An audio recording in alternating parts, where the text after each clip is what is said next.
사랑하고 축복합니다. 우리 모두는 주님의 기쁨인 줄 믿습니다.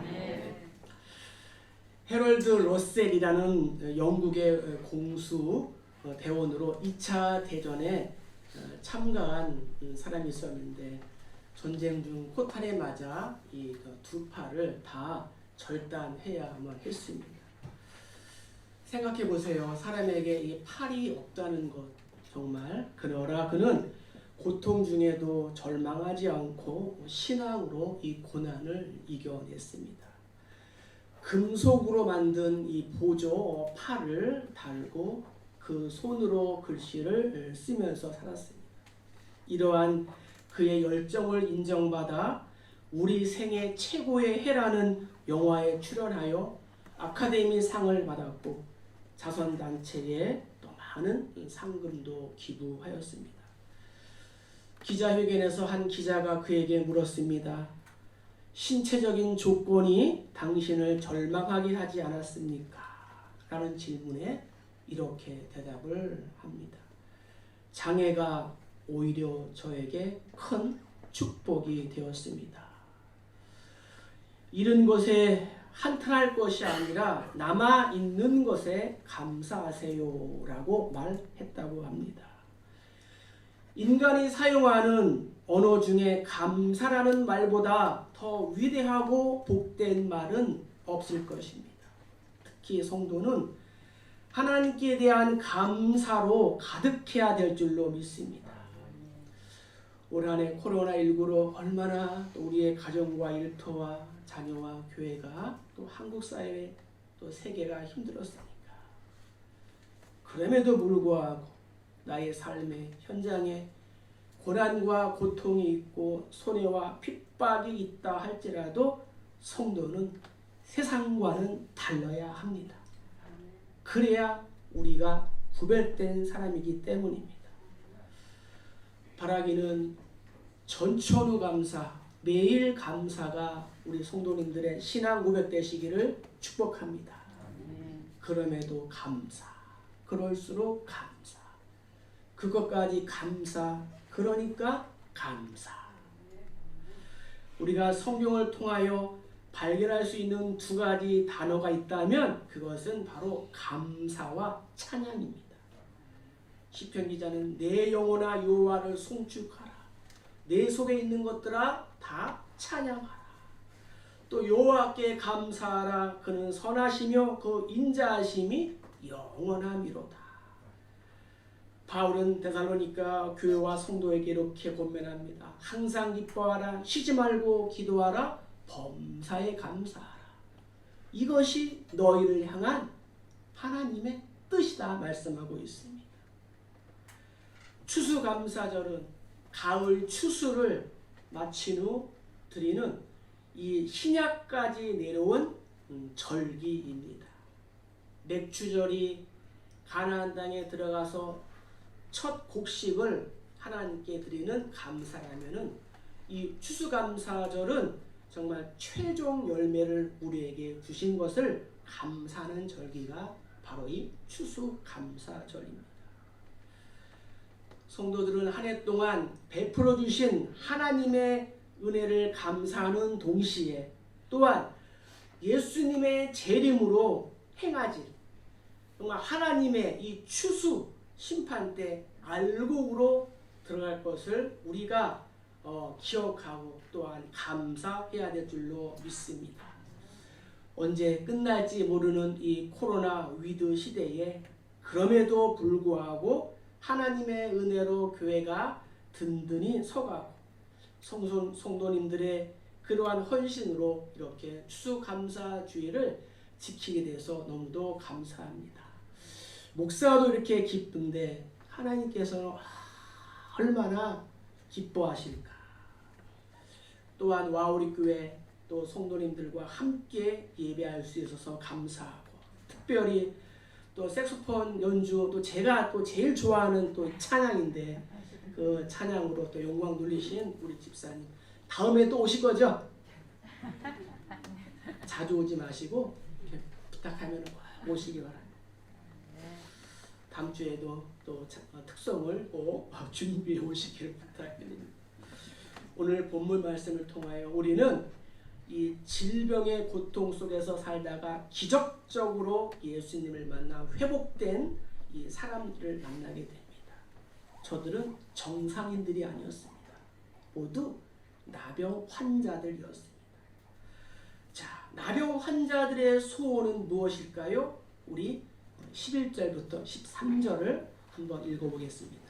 예수께서 예루살렘으로 지나가실 때에 사마리아와 갈릴리 사이로 지나가시다가 한 마을에 들어가시니 나병 환자 10명이 예수를 만나 멀리 서서 소리를 높여 이르되 예수 선생님이 우리를 불쌍히 여기소서 하며.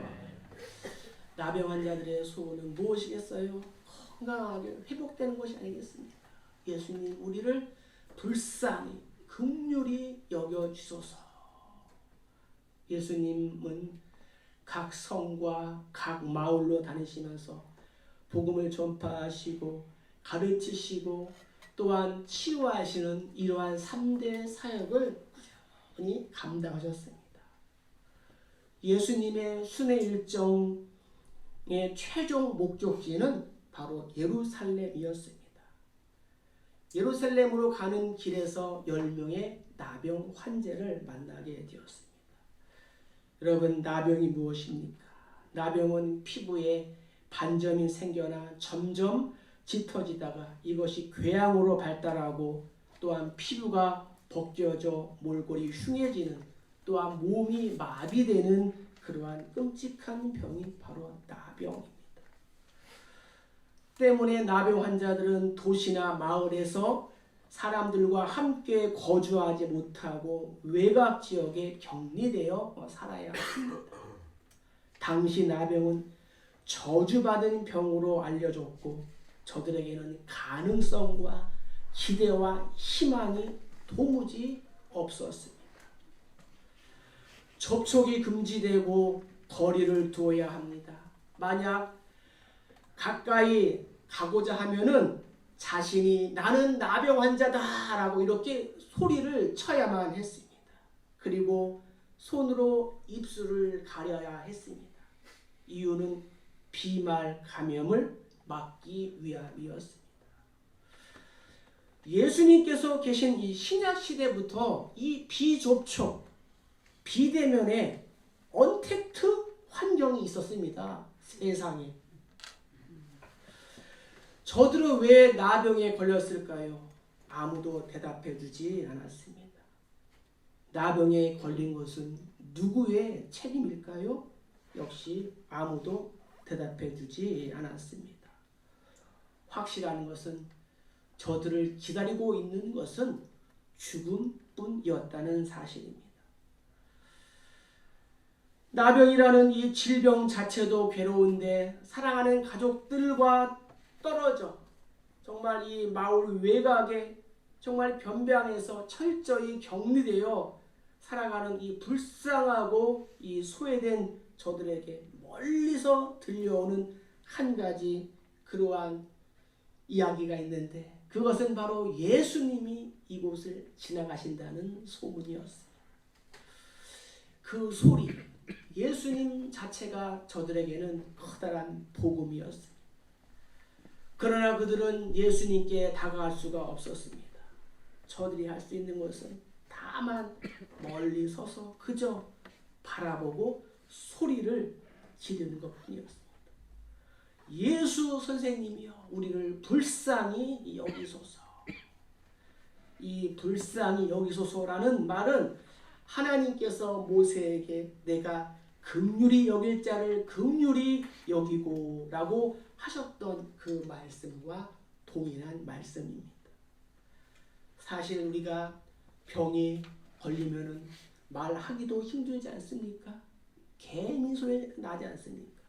그런데 이러한 엄청난 이 나병이 악화가 되면은 소리 지르기도 힘듭니다. 그러나 저들은 할 수 있는 한 최대한의 힘을 다해 예수님의 긍휼을 구하고 있습니다. 저들은 예수님의 그림자라도 한번 밟고 싶은 심정으로 소리를 쳤습니다. 당시에는 병든 자, 귀신 들린 자, 간질병자, 중풍병자들이 예수님을 만나서 고침을 받았다는 소문이 있었습니다.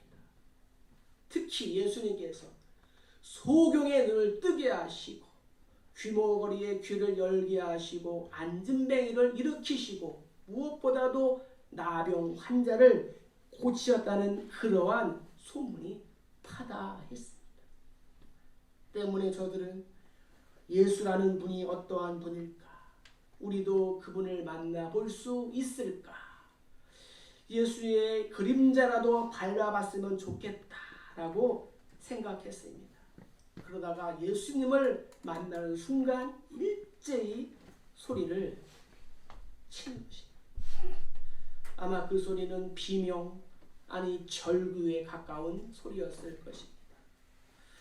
예수님은 사람들이 부정하고 또 꺼리는 그러한 환자라도 소자라도 외면하지 않으십니다. 몸과 마음이 추악하고 부정하더라도 예수님께로 오는 것을 막지 않으시는 분입니다. 하나님은 마음이 상한 자를 가까이 하시고 중심으로 통회하는 자를 구원하시는 분이심을 믿습니다. 사랑하는 성도 여러분, 내 삶 가운데에 절박한 문제는 무엇입니까? 그 문제를 예수님 앞에 내어놓고 나를 불쌍히 긍휼히 여겨달라고 소리 높여 부르짖기를 주의 이름으로 축복합니다. 나에게 직면한 그러한 문제를 가지고 하나님 앞에 간절히 기도하는 우리 모두 되기를 주의 이름으로 축복합니다. 자, 두 번째, 예수님의 반응은 어떠할까요? 우리 14절을 읽겠습니다. 보시고 이르시되 가서 제사장들에게 너희 몸을 보이라 하셨더니 그들이 가다가 깨끗함을 받은 자. 예수님의 반응은 뭐예요? 제사장들에게 너희 몸을 보이라. 예수님은 저들에게 너희가 어디에서 왔느냐? 나병으로 고생하고 힘들게 살아가는구나 등의 화두를 꺼내지 않았습니다. 예수님의 답변은 간단하고 명료했습니다. 그것은 제사장들에게 가서 너희 몸을 보여주라. 사실 이 말씀에는 이미 병을 고쳤다는 뜻을 담고 있습니다. 예수님이 말씀하셨을 때에 이미 그분은 기적을 베푸기로 결정을 하신 것입니다. 예수님은 가나의 혼인잔치에서도 기적을 베푸실 때에도 물을 떠서 연회장에게 갖다 주어라 라고 말씀하셨습니다. 예수님은 이미 이 물로 포도주를 만드실 결정을 하신 것입니다. 다만 예수님은 저들의 믿음으로 반응하기를 원하셨고 순종을 통하여 저들의 소원이 이루어지는 것을 보고자 하셨습니다. 구약의 아람 왕의 군대장관 나아만이 나옵니다. 나아만 그는 큰 용사였지만 나병 환자였습니다. 수많은 의사, 명의를 찾아다녔지만 정말 아무런 소용이 없었습니다. 그러다가 이 이스라엘의 작은 나라에 살고 있는 이 엘리사를 찾아가게 되었습니다. 엘리사가 뭐라 그럽니까? 요단강에 가서 내 몸을 7번 씻으라 라고 말했습니다. 이 말을 들은 나아만 장군은 갈등을 합니다. 아니, 우리나라에 있는 강들이 이스라엘에 있는 모든 강물보다 깨끗한데 내가 거기서 몸을 씻으면 안 되겠는가 하면서 성경에 보니까는 분노하였다고 말하고 있습니다. 사실 높은 지위에 있는 사람이 자신의 상처와 자신의 아픔을 드러낸다는 것은 참으로 부끄럽고 참 어려운 그러한 일입니다. 그러나 나아만 장군이 믿음으로 순종하기로 마음을 바꾸고 요단강에 들어갔습니다. 나아만이 여섯 번째 이 요단강 물에 들어갔을 때에도 아무런 변화가 없었습니다.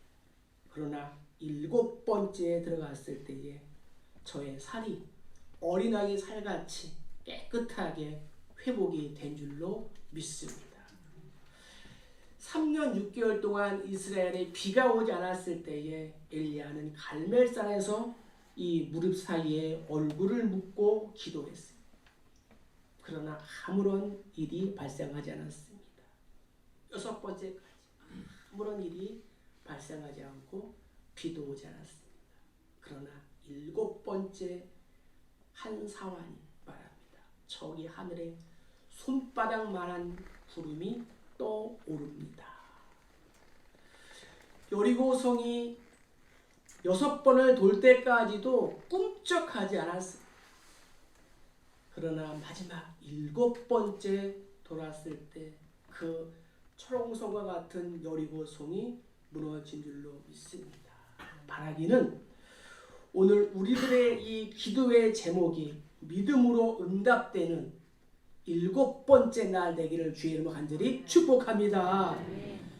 내 눈에 아무것도 아니 보이고 내 귀에 아무 소리 아니 들려도 우리가 믿음으로 또한 순종해야 될 줄로 믿습니다. 나병 환자들은 신기하게도 예수님께서 왜 나를 이렇게 만져서 이렇게 정말 고쳐주지 않을까 이렇게 아마 생각했을 것입니다.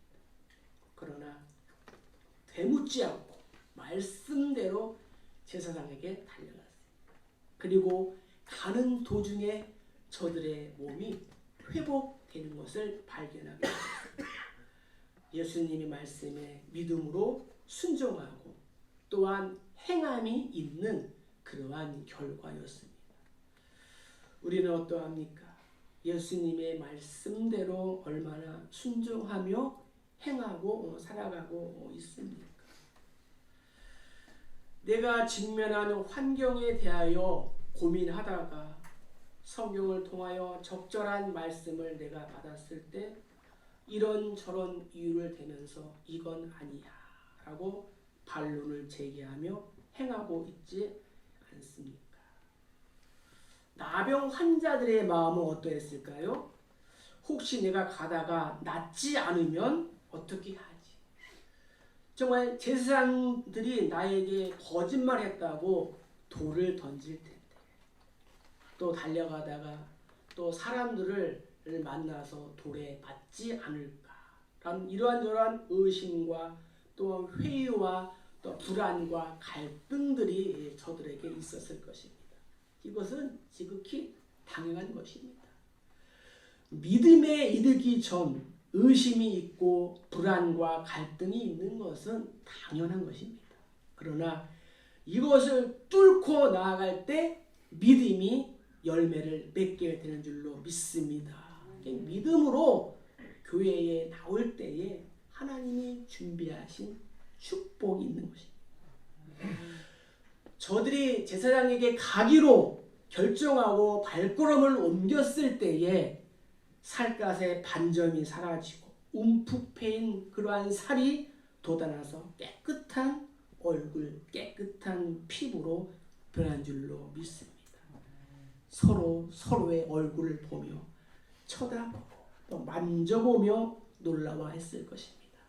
바라기는 우리의 가정과 일터에도 이러한 영적인 나병들이 치유되고 또 회복되는 놀라운 기적이 있기를 주의 이름으로 축복합니다. 사실 여러분 내가 이렇게 손가락 하나 이렇게 움직이는 것이 기적이에요. 내가 숨을 쉬고 있다는 것, 살아있다는 것, 이 모든 것들이 정말 깜짝 놀랄 만한 기적입니다. 그러나 그 중에서도 우리가 이 예수를 믿은 것이 기적 중에 아주 상기적인 줄 믿습니다. 사도행전을 보면은 나면서 안진뱅이가 된 사람이 성전 미문 앞에서 베드로와 요한에게 구걸을 합니다. 성전에 오가는 사람들이 그에게 동전을 줘야지만이 그는 굶지 않고 하루를 버틸 수가 있습니다.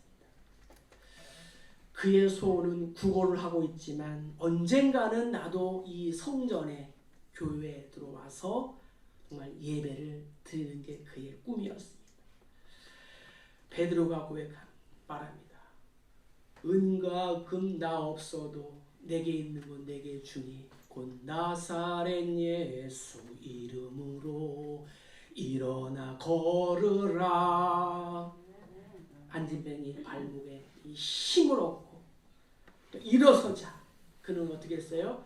그는 걸었네, 뛰었네, 찬양했네. 가장 먼저 하나님의 성전에 들어가서 손을 들고 하나님께 찬양하며 감사의 고백을 했습니다. 아마 그의 눈에서는 사람들이 알 수 없는 기쁨의 눈물이 흘러내렸을 것입니다. 10명의 나병 환자들은 자신의 병든 육체가 어린아이 살같이 깨끗하게 회복되면서 그 사실 앞에서 정말 어쩔 줄 모르고 기뻐했을 것입니다. 그 중에 한 사람이 자신이 회복된 것을 알고 하나님께 돌아와 영광을 돌리며 예수님 발 앞에 왔습니다. 세상은 사람보다는 그 사람의 배경과 또한 외모를 보는 경우가 종종 있습니다. 그러나 우리가 외모와 재산과 물질을 우선순위 한다면 그것은 곧 불행의 지름길이 되는 것입니다. 마찬가지로 우리가 복의 근원이 되시는 하나님을 우리가 바라보고 좋아해야지 하나님께서 주신 그 복에만 우리가 취해 있으면 안 되는 것입니다. 이유는 기적을 좋아하면 기적이 끝났을 때 감사도 끝이 납니다. 그러나 기적을 주신 하나님께 감사하면 그 기적은 계속될 줄로 믿습니다. 9명은 육신의 병이 회복된 이 기적에만 만족을 했다는 것입니다. 기적을 좋아하는 사람은 10분의 9, 기적을 베푸신 분에게 감사하는 자는 10분의 1. 어차피 하나님의 일은, 교회의 일은 열정이 있고 충성된 소수의 인원이 하는 것입니다. 바라기는 추수감사절을 보내면서 우리 모든 성도님들이 말꾼이 아니라 일꾼이 되시기를 주의 이름으로 간절히 축복합니다. 성도는 기도가 응답받았을 때에 감사해야 하지만 응답의 결과와 상관없이 범사에 하나님께 감사해야 될 줄로 믿습니다. 이것이 바로 믿음의 행위입니다. 아라비아 격언에 이러한 말씀이 있습니다. 무언가를 찾아 감사하려는 사람은 방법을 찾아내고 아무것도 하기 싫은 사람은 구실과 변명을 찾아낸다. 우리에게 돈이 있고 사람이 있고 또 환경이 좋고 그러면은 누가 못하겠습니까? 다 할 수 있는 거예요. 말씀을 통하여 나는 9명에 속해 있는 사람입니까? 아니면 1명에 속해 있는 사람입니까? 스스로 또 자신을 돌아보기를 주의 이름으로 축복합니다. 자, 이제 감사를 한 사마리아인의 결과는 무엇일까요? 우리 18절과 19절 읽어보겠습니다.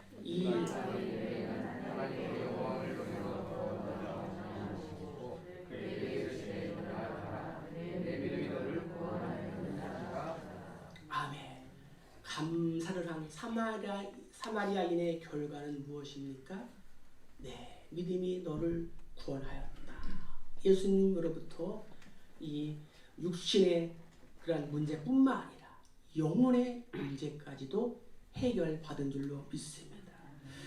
마태복음에 보면은 침상에 누운 중풍병자를 사람들이 데리고 왔습니다. 친구들이 데리고 왔습니다. 예수님께서 뭐라고 그랬을까요? 그들의 믿음을 보시고 중풍병자에게 이르시되 작은 자여 안심하라 내 죄사함을 받았느니라. 하나님께서 예수님께서 저들의 믿음을 보신 것입니다. 9명의 나병으로 인하여 정말로 고통을 받은 정말 저들, 정말 이 나병에서 회복된 것이 얼마나 기쁘고 즐거운 일입니까? 빨리 제사장에 가서 나의 이 깨끗한 몸을 보여주고 사랑하는 가족들의 품으로 돌아가야 했습니다. 그러나 우선순위 먼저로는 예수님께 돌아와야 했습니다. 이 9명은 감사를 모르는 사람들이었어요. 지금 우리가 사는 시대도 다르지 않습니다.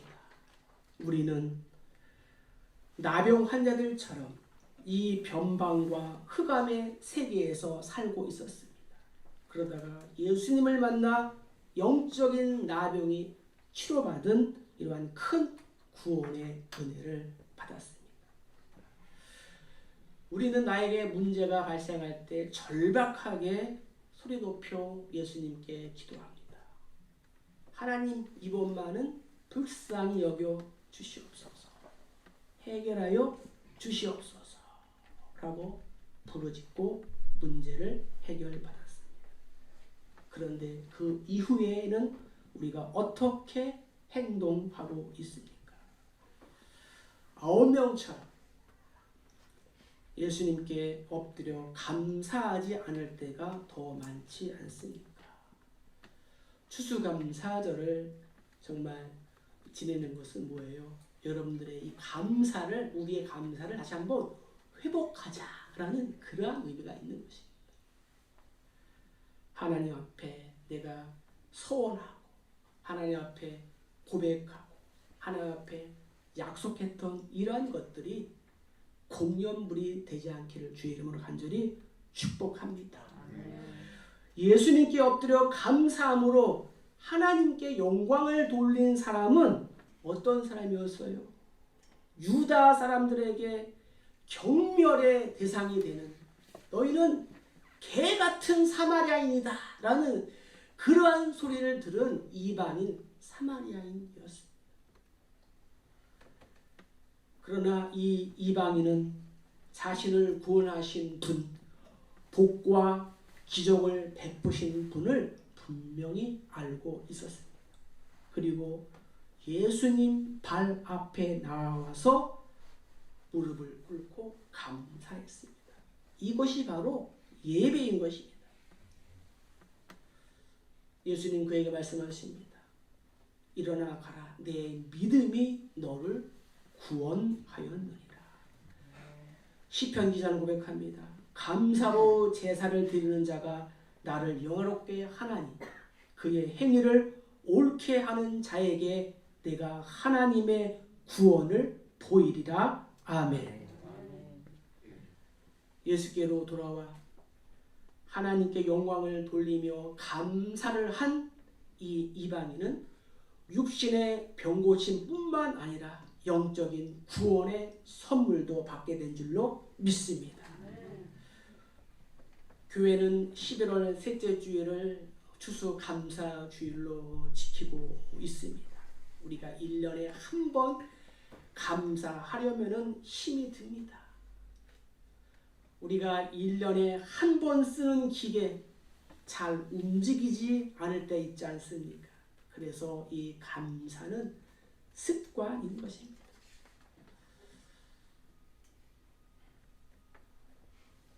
매일 우리가 꾸준히 연습하지 않으면 어느새 우리는 불평의 노예가 되어 신앙이 없는 종교인으로 전락하고 맙니다.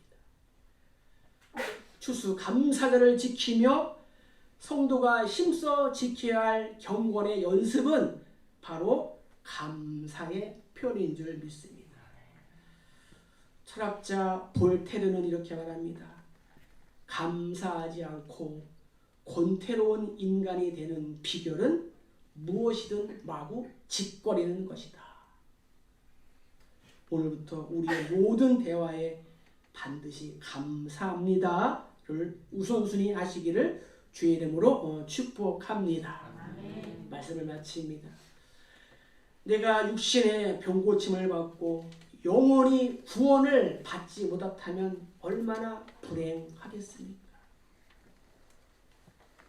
하나님께 감사와 이 경배를 하며 영광을 돌리는 것은 우리의 이 머리로만 되지 않습니다. 우리의 행함이 있어야 되는 것입니다. 그래서 행함이 없는 믿음은 죽은 믿음이라고 말합니다. 그래서 또한 이 믿음의 또 다른 표현은 충성입니다. 그래서 믿음과 충성은 같은 말이에요. 아, 저분 믿음이 있어 하는 것은 그분이 충성되라는 말이고, 저분은 충성되, 그것은 곧 그분이 믿음이 있다는 말입니다. 추수감사주의를 맞이해서 하나님께서 베푸신 육신의 그러한 기적에 감사할 뿐만 아니라 구원을 베풀어 주신 이 영적인 이 기적에도 감사하는 이 매일 감사, 또한 전천후 감사가 우리 삶 가운데 또 회복되고 또 우리의 입술과 우리의 행함으로 또 표현하는 우리 모두 다 되시기를 주의 이름으로 간절히 축복합니다. 축복합니다.